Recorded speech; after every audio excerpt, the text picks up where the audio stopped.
Hai, Assalamualaikum. Untuk pendidikan seni visual tahun 3, hari ini kita akan belajar tentang montaj.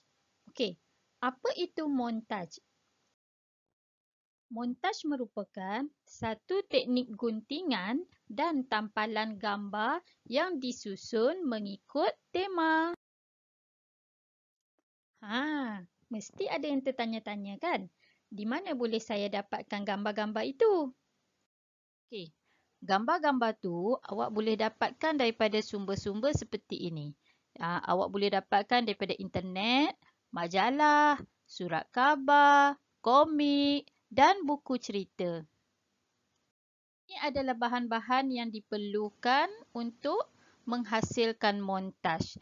Apa yang awak perlukan? Awak perlu ada gunting, gambar-gambar yang awak dapat dari sumber-sumber tadi, kertas warna atau kertas lukisan untuk dijadikan latar dan akhir sekali gam.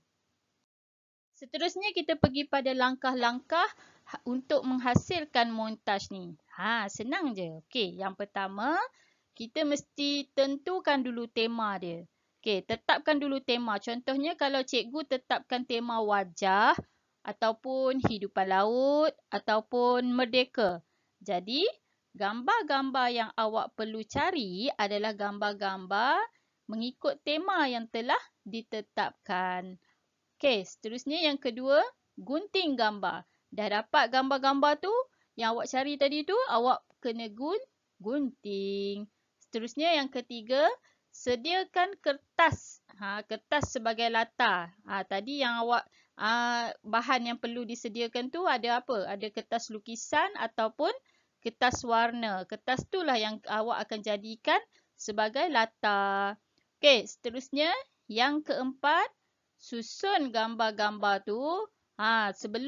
Bila awak dah ada gambar, awak jangan terus tampal. Tapi awak kena susun dulu. Susun gambar bagi menampakkan ruang, kesatuan dan imbangan.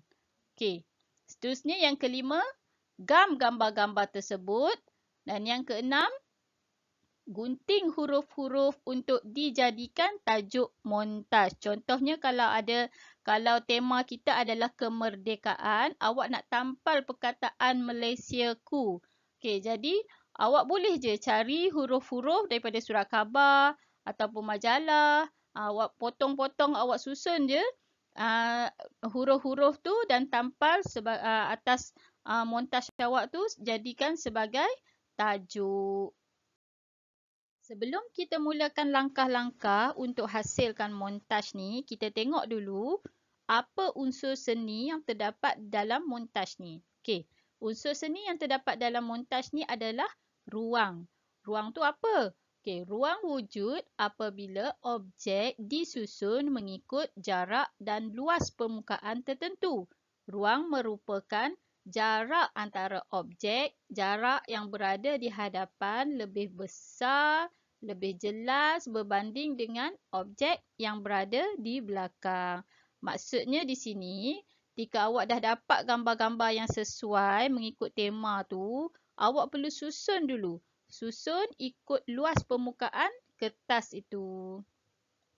Ini adalah contoh penggunaan ruang di dalam montaj ni. Okey, dia ada 3, itu ruang dalam, ruang rata dan ruang cetek. Okey, biasanya kita guna ruang rata. Tapi kita tengok dulu, kita kenal dulu dalam ruang dalam, ruang rata dan ruang cetek. Kita tengok dulu pada ruang dalam. Ruang dalam ni ruang yang memperlihatkan kesan perspektif dan mempamerkan ruang hadapan, tengah dan belakang. Okey. Kalau awak tengok kereta-kereta yang ada dalam gambar tu, dia ada beza kan? Kereta yang besar dia susun letak di depan, yang sederhana dia susun di tengah dan yang kecil-kecil dia letak di belakang. Di situ nampak ada perbezaan. Perbezaan apa? Perbezaan jarak. Mana yang dekat, mestilah gambar tu besar. Dia dah ada depan kita, dekat dengan kita. Yang kecil, dia susun, dia letak di belakang. Sama juga dengan pokok-pokok tu. Mana yang depan, dia tampal sebelah atas. Dia tak tampal yang dia mula daripada depan, lepas tu yang kecil-kecil dia tampal ke atas. Tak. Dia susun ikut jarak. Dalam ni kita nampak dalam gambar montaj ni dia nampak kira ada ruang dalam tu, ruang dalam kita panggil. Ruang yang mempunyai jarak. Okey, tengok pada yang kedua, ruang rata. Ruang rata ni biasa kita guna untuk tampal poster. Ruang rata ni dia tak ada beza pun, jarak jauh ke dekat ke, semua dia tampal je. Tampal je ikut suka. Tampal jadi macam tu. Okey, seterusnya kita pergi tengok ruang cetek. Ruang cetek ni ruang yang kelihatan dekat dan terbatas. Dia ada dia punya ruang dia tu macam dia letak setempat je. Dia susun benda tu letak setempat je. Contoh biasa kalau kita buat gambar tema buah-buahan. Dia susun, okay, buah yang besar, buah durian dia letak di belakang.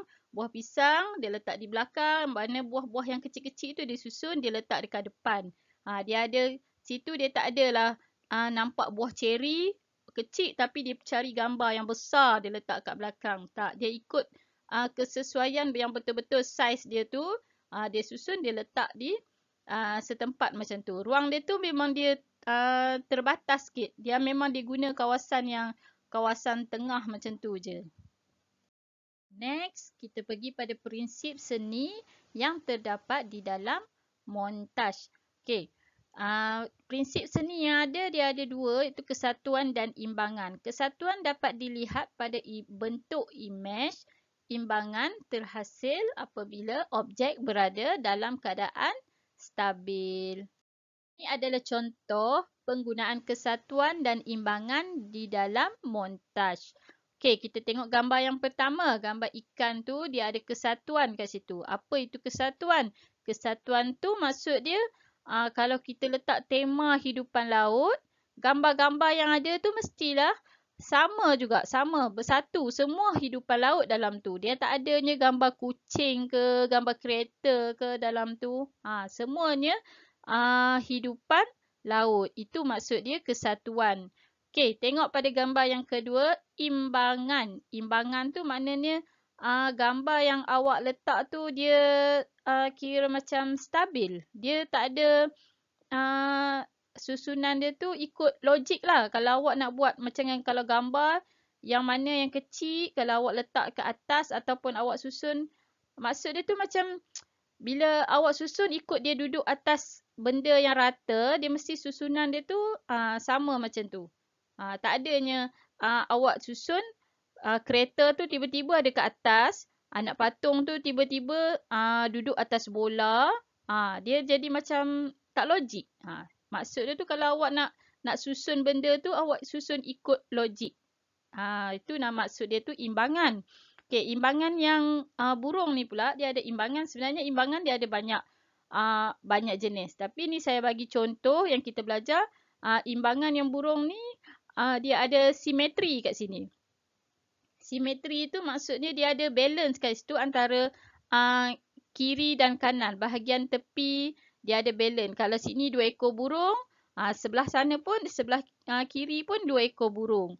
Dia tak ada macam gambar tu yang awak main tampal je tu, dia tak ada nampak, tak ada balance. Dia ada nampak balance dekat situ, imbangan dekat situ. Okey? Baiklah. Sampai sini dulu pembelajaran kita pada hari ini. Sebelum tu, cikgu nak uji dulu tahap kefahaman awak. Okey, boleh awak beritahu cikgu apakah jenis ruang yang terdapat pada karya di bawah ini? Okey, tadi kita dah belajar kan? Ada 3 jenis ruang. Apa? Ruang dalam, ruang rata dan ruang cetek. Okey, awak boleh bincang jawapan awak bersama-sama dengan cikgu awak selepas ini. Sekian dulu. Jumpa lagi. Bye.